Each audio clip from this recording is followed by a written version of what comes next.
At 7:56 on the morning of December the 7th, 1941, Japanese aircraft swooped down over Hawaii. Their target?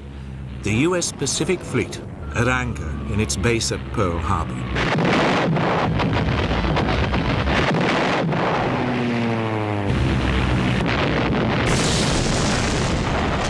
Five US ships were hit immediately.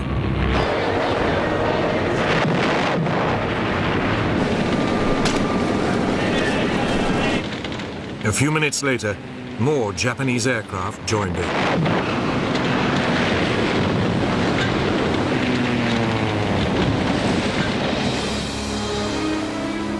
By 8:35, 2 US battleships were sinking, 2 had capsized, and 2 were badly damaged.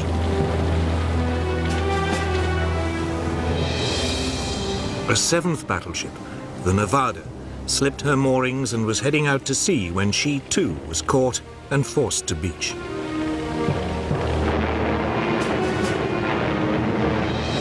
Simultaneously, Japanese Zero fighters strafed US aircraft lined up on the island's airstrips.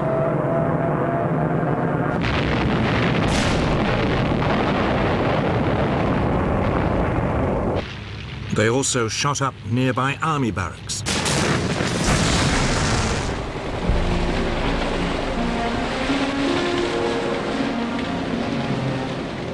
By the end of the attack, dozens of US warships had been sunk or damaged. 188 aircraft were also destroyed.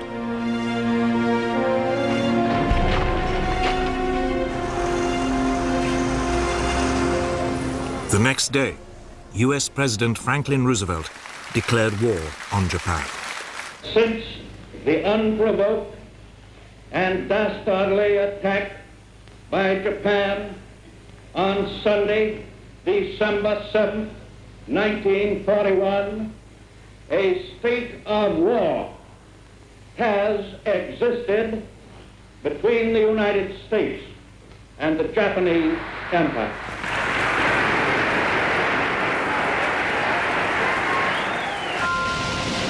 The stage was set.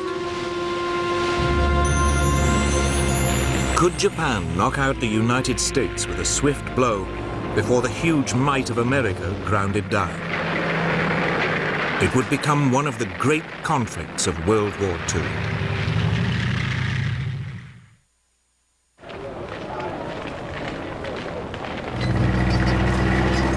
Japan's first steps towards war had come in August 1940.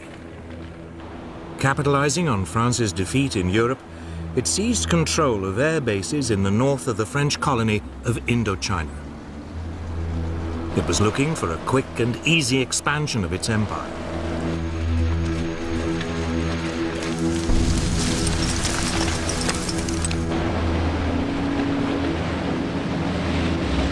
A year later, it issued an ultimatum demanding the use of all French air bases throughout Indochina.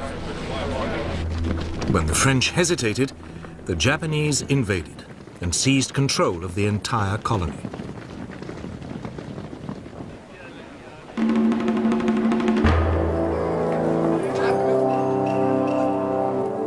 Japan felt the consequences almost immediately.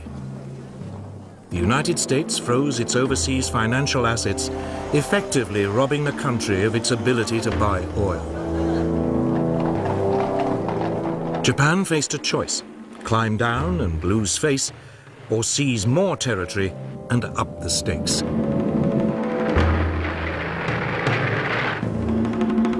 For a new Japanese government, under the aggressive General Hideki Tojo, there was no question about which course to take. Japanese army and navy commanders were told to prepare for a swift war to occupy all the far eastern territories controlled by Britain, France, the Netherlands, and the United States. The country was expecting a swift victory.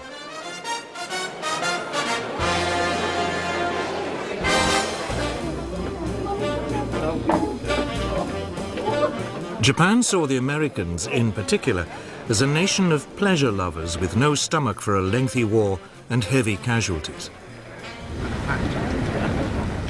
The Japanese military calculated that if they could destroy the US Pacific Fleet, the US would quickly sue for peace. It was now that they decided to attack Pearl Harbor. Admiral Isoroku Yamamoto, commander of the Japanese Combined Fleet, was put in charge.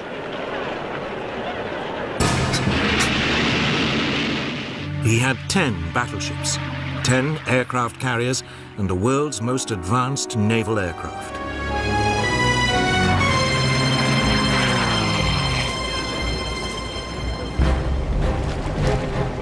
Against him, the US Pacific Fleet had 8 World War I vintage battleships and 2 carriers.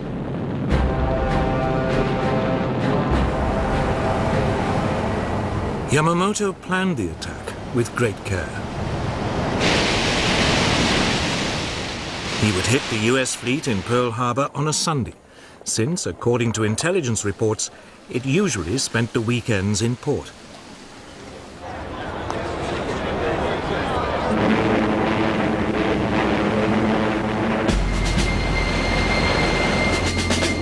In total radio silence, the Japanese strike force gathered in Tankan Bay in the northerly Kuril Islands.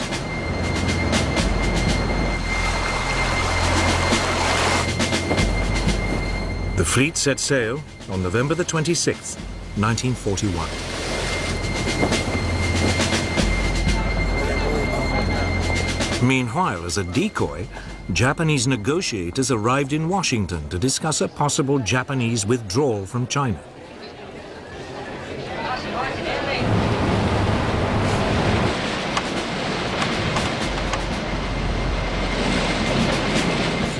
The Japanese fleet refueled after several days at sea.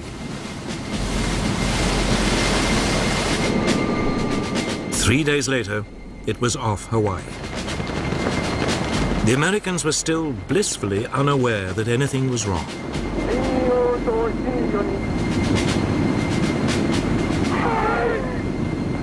At 6 a.m. on December the 7th, after a final briefing, the first wave of Japanese aircraft took off.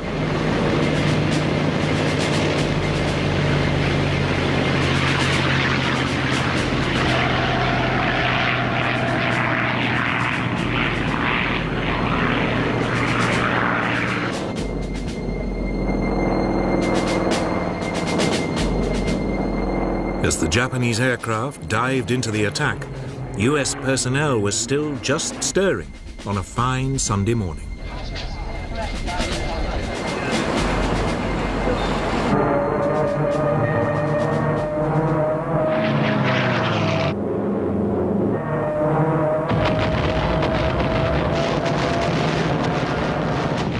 It was all over in less than 2¼ hours.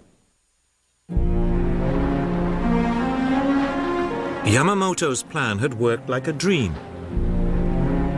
Or had it? There was only one problem. The US fleet's 2 aircraft carriers had not been in Pearl Harbor at the time and had escaped the attack.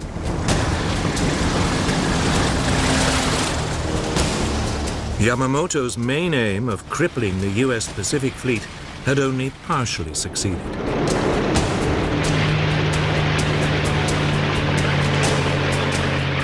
US naval air power in the region was still intact. But in the United States, there was shock and disbelief.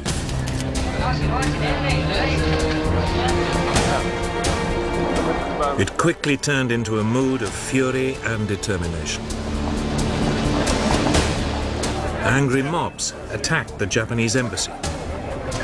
Japan had disturbed the sleeping giant. The US Secretary of the Navy, Frank Knox, spoke for many. The Japs started this war.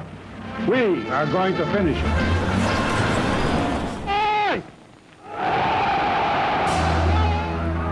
Yet before the US could mobilize its full strength, the Japanese were to inflict more humiliating defeats on the Western Allies.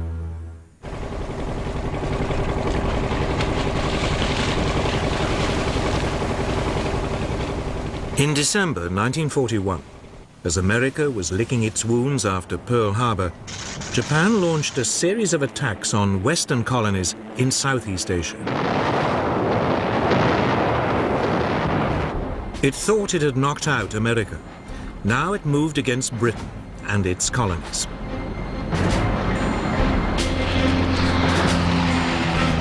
The first to be hit was Malaya, where a Japanese force came ashore in the northeast of the country.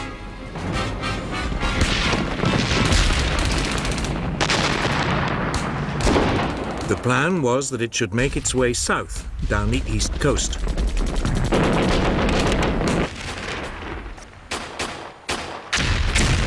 The invasion force was met by a contingent of British Indian troops. But after a day of fighting, they were brushed aside.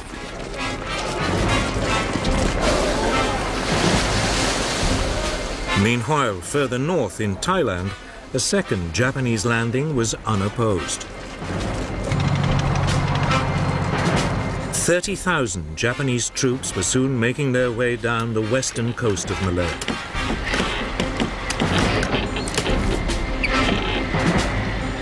The target of the two groups, Singapore, the center of British military and political rule in the Far East.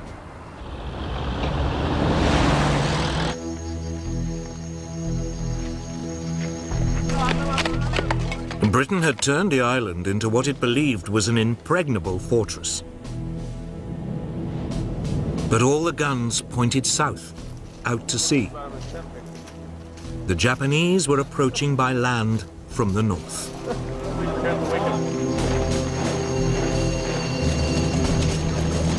Yet British military commanders remained remarkably untroubled. They didn't rate the Japanese as fighting men and believed the Malay jungle was, anyway, virtually impassable.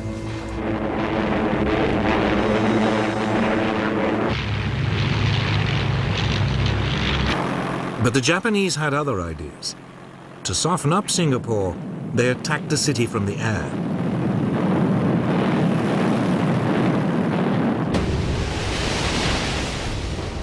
Britain sent the new battleship Prince of Wales and a battlecruiser, Repulse, to attack Japanese troop convoys.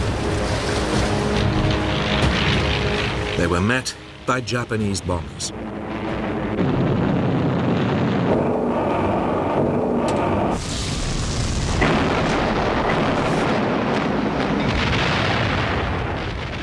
Both warships were sunk in less than 2 hours. Almost 1,000 of their crew were lost. It was the greatest British naval disaster of World War II. In an era of aircraft and aircraft carriers, it was now clear the battleship, for years the mainstay of the British Navy, had had its day.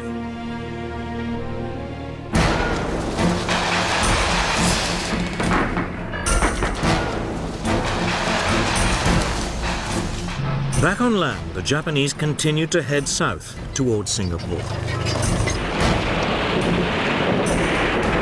On January the 11th, 1942, Kuala Lumpur was captured. The British forces fell back and withdrew to Singapore.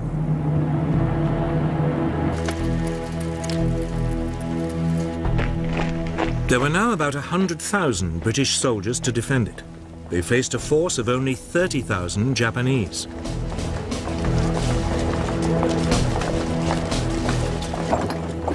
Even without their big guns, the British should have been able to hold out.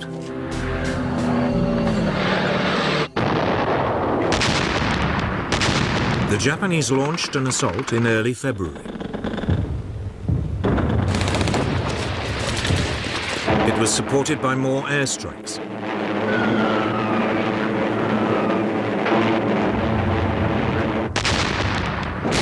The British defense was soon reduced to chaos.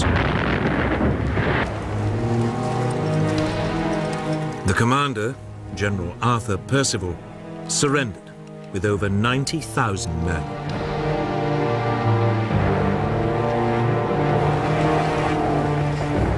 Never in the history of the British Army had a commander in charge of such a large force had to surrender, and to an enemy general whose force was outnumbered more than 3 to 1. Britain's 200-year-old power and prestige in the Far East had been wiped out in just 10 weeks. The British garrison in Hong Kong fought for 2 weeks before succumbing to a Japanese invasion.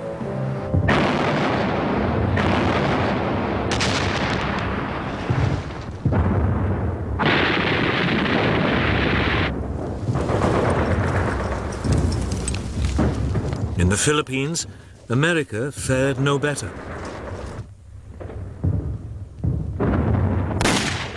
Here, a preemptive bombing raid caught large numbers of US aircraft neatly lined up at Clark Field.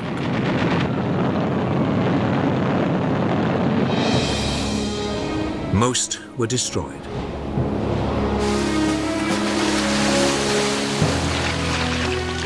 Two days later, with US air power virtually non-existent, Japanese troops began to land.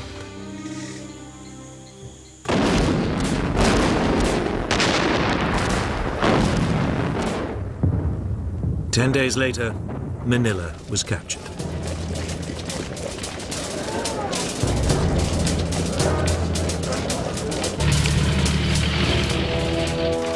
The US soldiers were forced to withdraw to the Bataan Peninsula.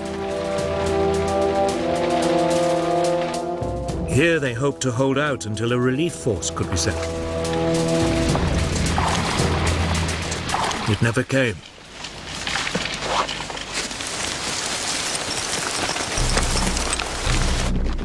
On April 3rd, 1942, Japanese troops launched a major assault on US positions. After 4 days heavy fighting, they broke through.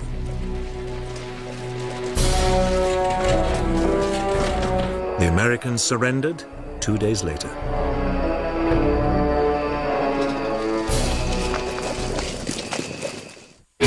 This is Cody Lundeen, primitive survival expert. His approach, all natural. I pay attention to Mother Nature. I'm trying to think with her, not against her. His footwear, optional. I do it to feel more connected to the planet. I don't want to survive, I want to live. And his worst nightmare is this guy. Why would you even think about coming out here with no shoes on? It's going to piss me off, man. 2 men, 2 styles, 1 challenge. Survive together. Dual Survival premieres Monday, 1st of November on Discovery Channel. For 7 years, one team has pushed science, pulled triggers,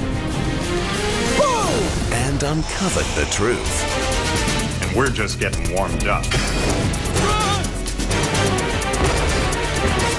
On all new episodes, myths will fall. Mythbusters, tonight on Discovery Channel. Some believe whaling should stop. Others don't. The high seas battle over whaling has intensified. Japan says the activists are pirates. We have never stood by to see a whale die, and we never will. But is one whale's life worth war?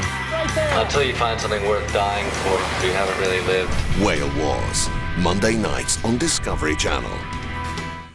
There's a new survival expert, Michael Hogg. He's chased adventures to the 4 corners of the world. That's going to be my spear. His wife, Ruth. Breakfast shouldn't do that. Not so much. I hate snakes. They're taking their marriage to extremes. They're all wrong. Look what you're doing.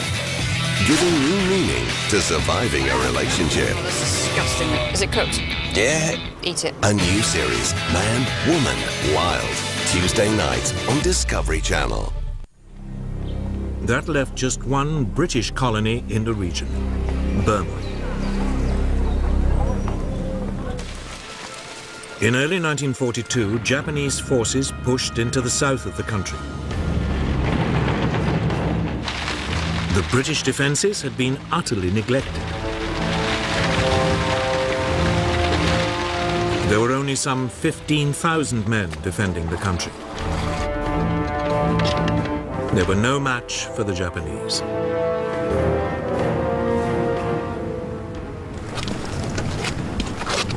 The Allied troops mounted a brief but doomed resistance.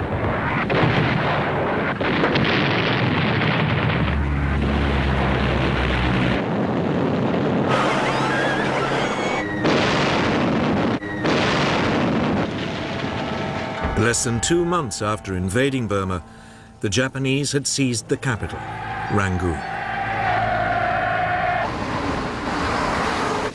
8 weeks later, the British had been pushed entirely out of the country.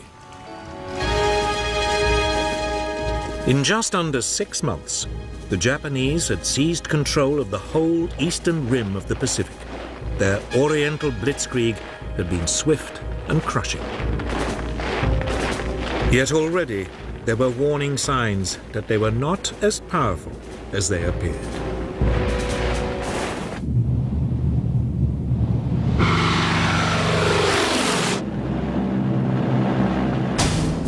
On April the 18th, 1942, 4 months after Pearl Harbor, America struck back at the Japanese.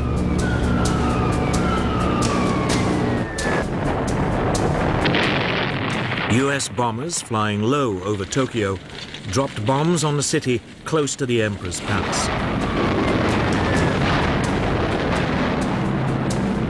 Others struck Yokohama, Kobe, and Nagoya.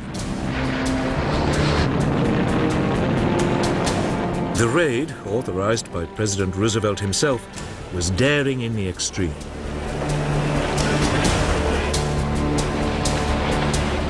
The B-25 Mitchell bombers had not been designed to be launched from aircraft carriers. They barely managed to lumber off the deck of the USS Hornet, which had brought them to within 700 miles of the Japanese capital.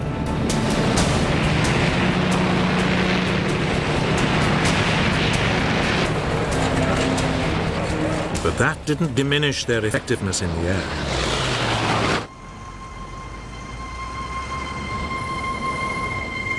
In Japan, the raids caused profound shock. After their runaway successes of the past 4 months, they had never expected an attack on their homeland.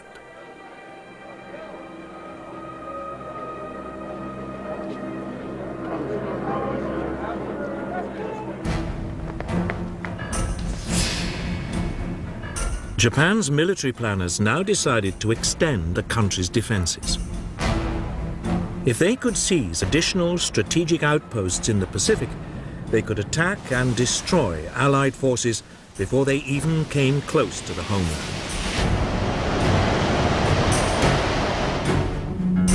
Japan already controlled much of the Chinese coast, Southeast Asia, and the Philippines. They had also seized the Dutch East Indies. Now they decided to strike south and attack Papua New Guinea and the Solomon Islands, and east to take the island of Midway in the middle of the Pacific. It would mean the homeland was surrounded by a string of fortified positions. Yet even as Japan was planning its move, its operations were severely compromised, though it only realized this after the war. The United States had broken its military and diplomatic codes.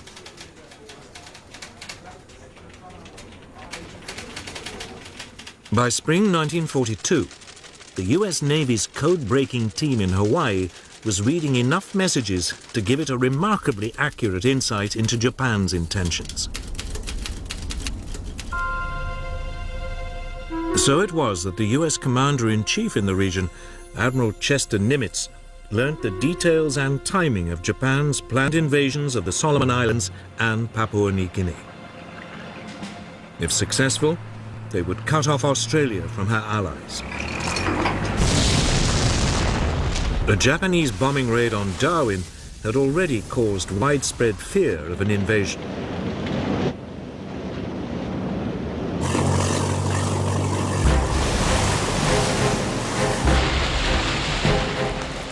In early May 1942, the Japanese plan to widen its defensive perimeter was launched. They seized the Solomon Islands.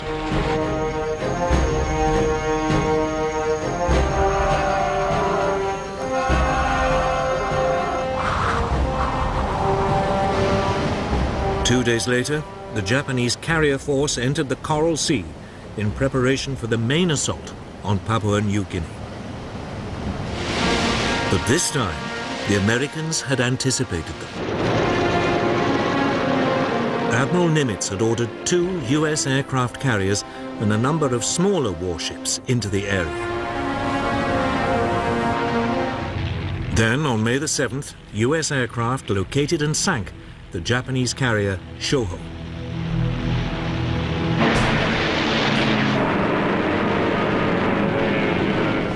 The Battle of the Coral Sea was underway.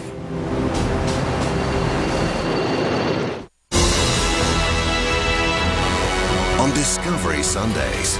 When you're going up against something so powerful, you just feel like there's nothing you can do. I started grabbing and just breaking out pieces of ice. This thing just emerged right in front of me. Are we going to die of starvation? Are we going to die of cold?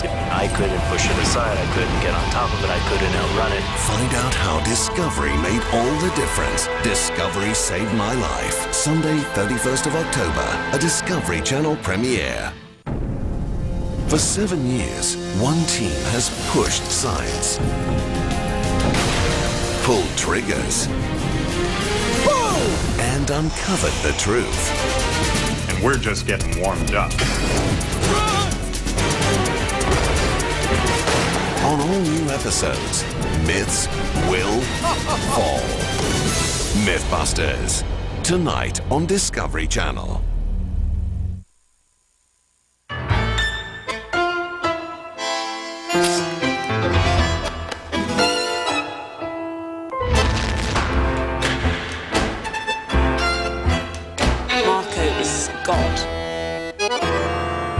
It's over like that.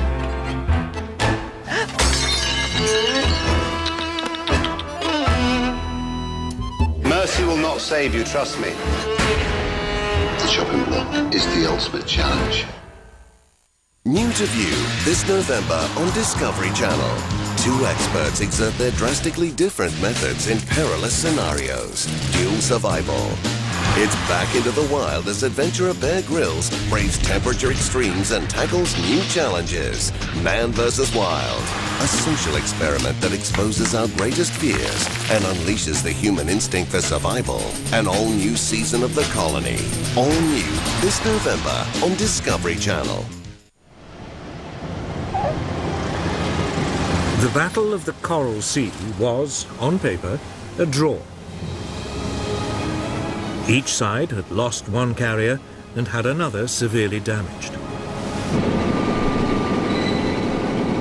Strategically, however, it was a major US success.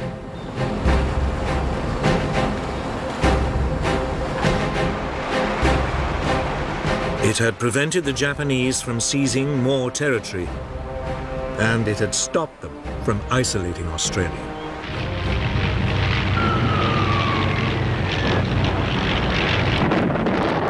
The Battle of the Coral Sea marked a new era in naval tactics.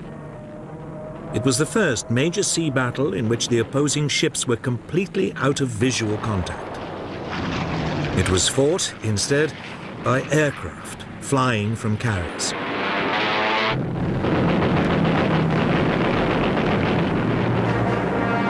It would soon become clear which side had adapted to the new form of naval conflict more successfully. In mid-May, US codebreakers reported Japanese plans for a new attack. It would be on Target AF, somewhere in the mid-Pacific.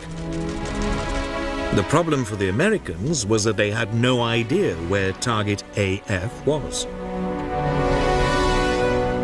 Could it be a reference to Midway Island near Hawaii? An ideal jumping-off point for another attack on the American fleet in Pearl Harbor. The code-breaking team suggested a way to find out. The US Air Base on Midway was instructed to send an uncoded message reporting problems with the island's water system.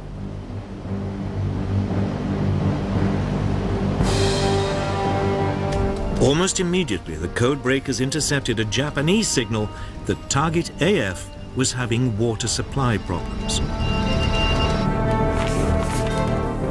Admiral Chester Nimitz now knew exactly where the enemy would strike.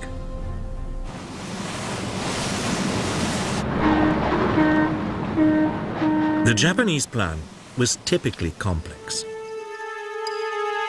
A diversionary attack on the Aleutian Islands in the North Pacific would draw away part of the US fleet, while Midway was seized by an occupation force.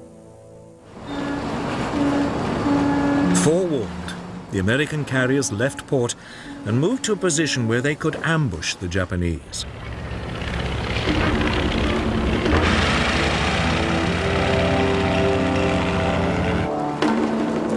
On June 3rd, 1942, Japanese forces launched the expected attack on the Aleutian Islands.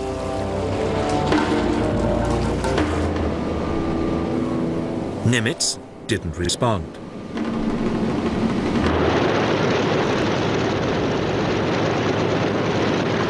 Then, early the next morning, the main Japanese carrier force launched a first airstrike on Midway Island to soften up its defenses.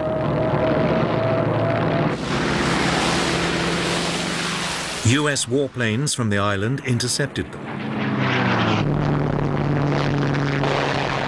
Most were outdated Brewster Buffaloes and were easily shot down by the more agile Japanese Zero fighters.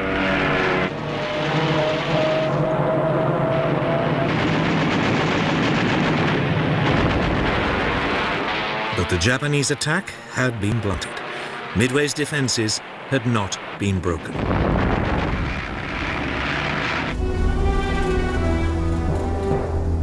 The Japanese commander, Admiral Chuiki Nagumo, faced a difficult decision.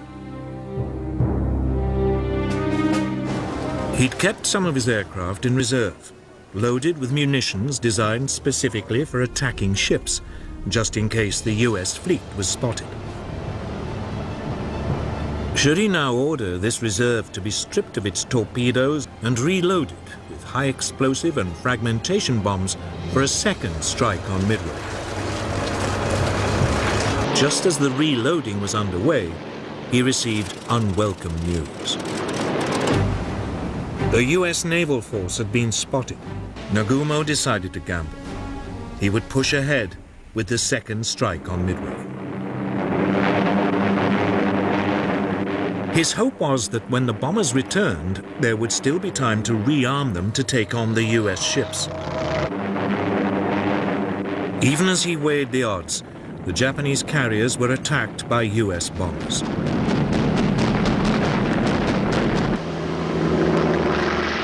Almost immediately, they came under attack from low-flying US torpedo bombers. But they were old and slow and attacked without fighter support.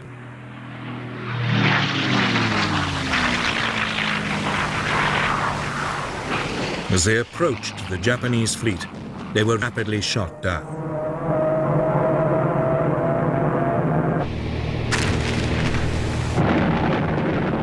For a brief period, it looked as though Nagumo's gamble had paid off.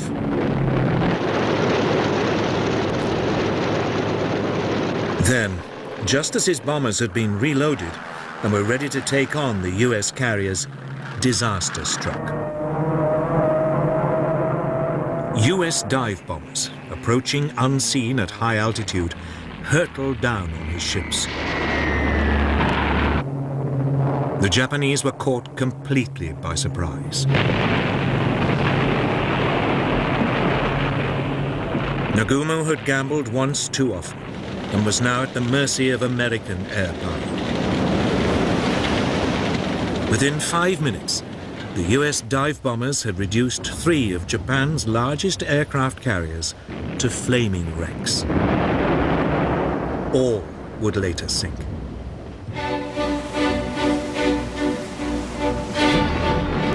The fourth carrier, the Hiryu, had been masked by a rainstorm and that afternoon mounted a desperate counterattack.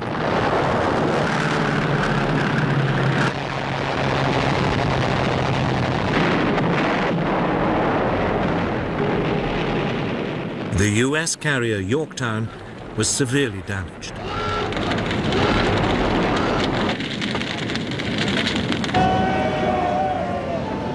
It was torpedoed by a Japanese submarine several days later. But the Japanese fight back was short-lived. Late in the afternoon that day, the Hiryu was also hit and turned into a blazing pyre. In a matter of hours, Japan's mastery of the sea had been destroyed. The attack on Midway Island had achieved nothing. But it had cost Japan its finest carriers and 332 aircraft.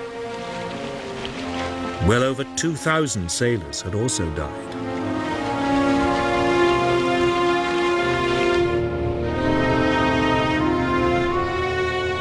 America now ruled the waves in the Pacific. Yet Japan was still undefeated on land and a powerful threatening force in the air. In the coming months, it would try to maximize these advantages.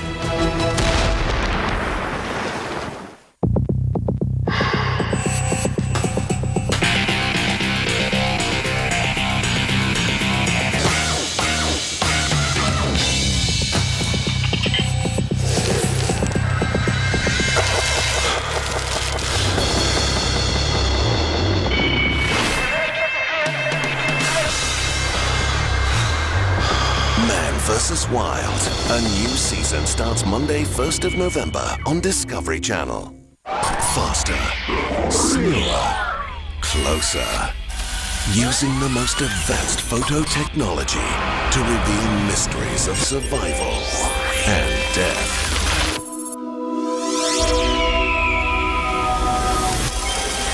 Witness the beauty and brutality of nature at the speed of life. Tuesday nights on Discovery Channel.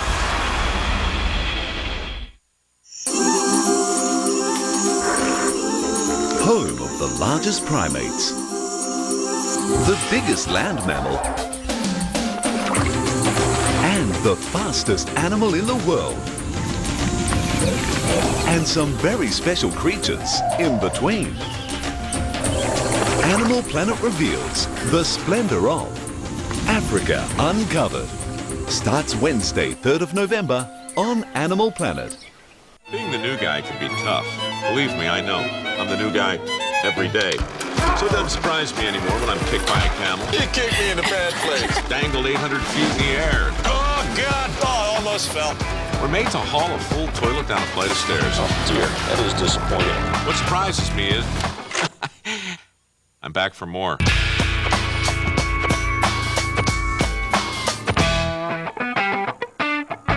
If you're just tuning in, it's not what it looks like.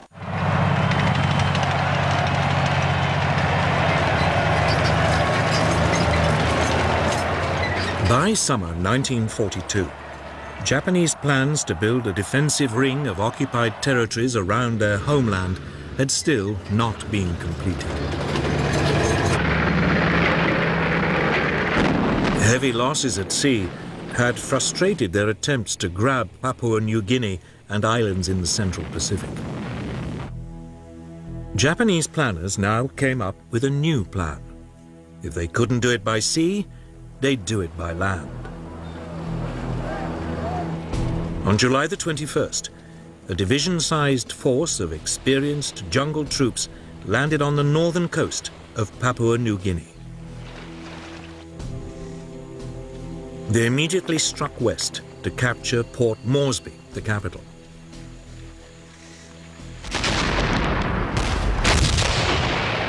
Progress was swift at first. The small Australian defence force was completely outnumbered.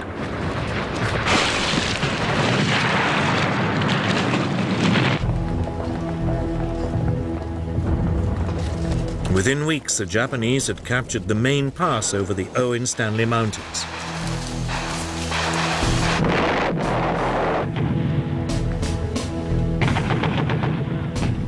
They then halted to await reinforcements before the final push on Port Moresby.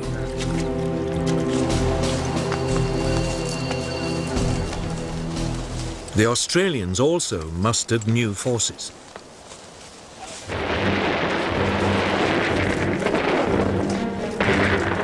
When the Japanese moved off again, they now met much stiffer resistance.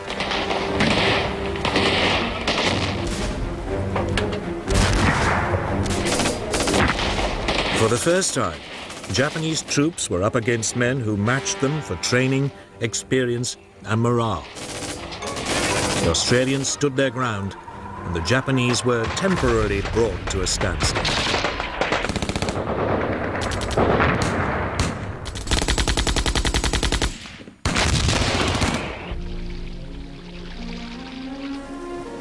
But conditions in the jungle were appalling. There was constant tropical rain. Malaria was rife. The Australians were eventually, again, forced to retreat.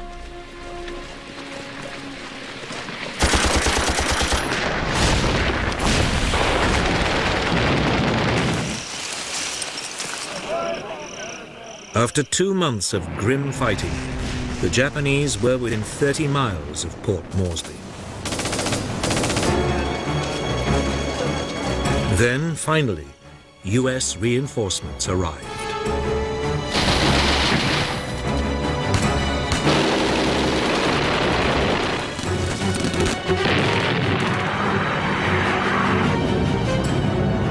Through September and October, the Japanese were, in their turn, forced back.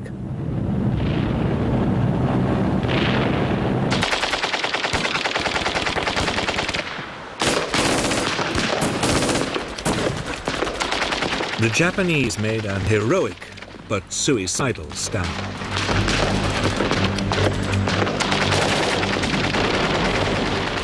Many chose to die fighting rather than surrender.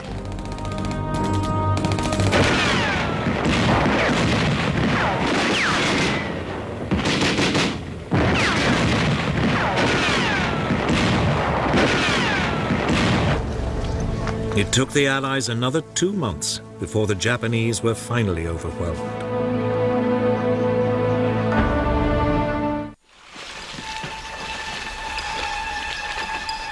The Japanese were in trouble. They'd lost at sea. They were now rapidly losing the initiative on land. American military might was asserting itself.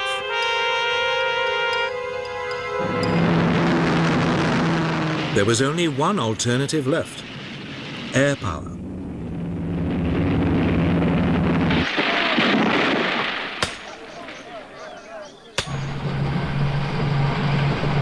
Through the summer of 1942, Japanese engineers began building a string of airstrips across the Pacific.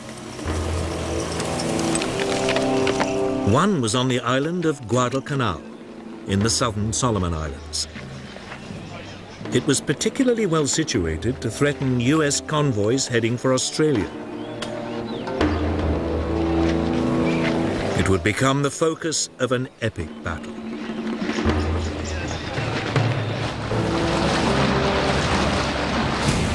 In July 1942, an amphibious force of US Marines invaded the island.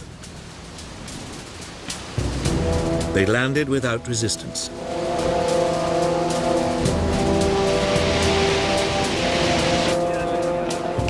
The plan was to capture the half-built airstrip, complete it, and then turn it into a US base. But the Japanese were not ready to give up.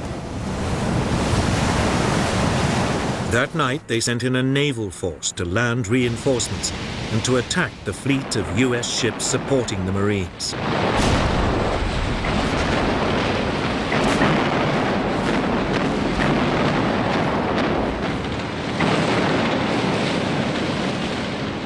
In a dazzling display of night fighting, the Japanese cruisers sank 4 Allied warships and drove the rest out to sea.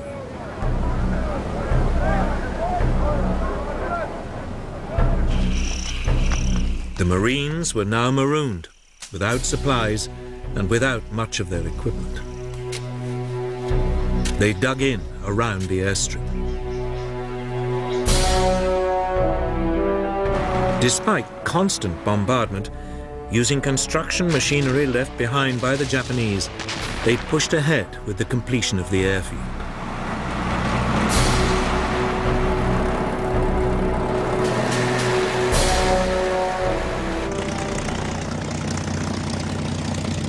Two weeks later, a group of US Wildcat fighters and dauntless dive bombers flew in. They were not a moment too soon.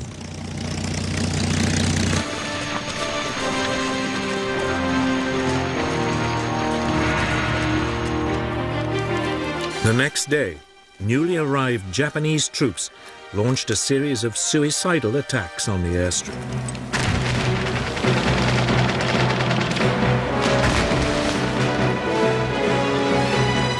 Over the following months, wave after wave of fanatical troops were thrown into the battle.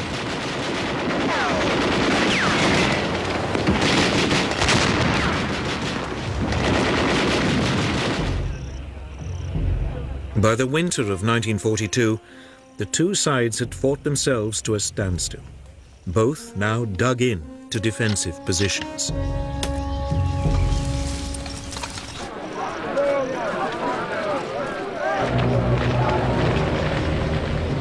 Then, in December, the exhausted US Marines were replaced by fresh troops.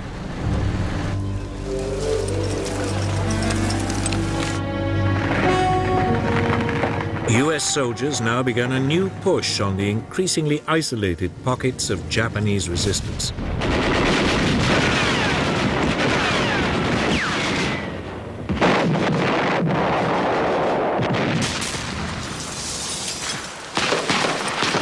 By early February 1943, the Americans had finally won control of Guadalcanal.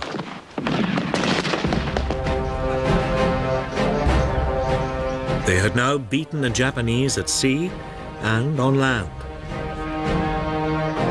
They had even denied them access to the air.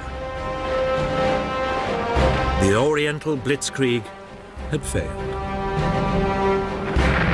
The Japanese Empire now faced a foe that was still growing in strength at a rate it could never hope to match.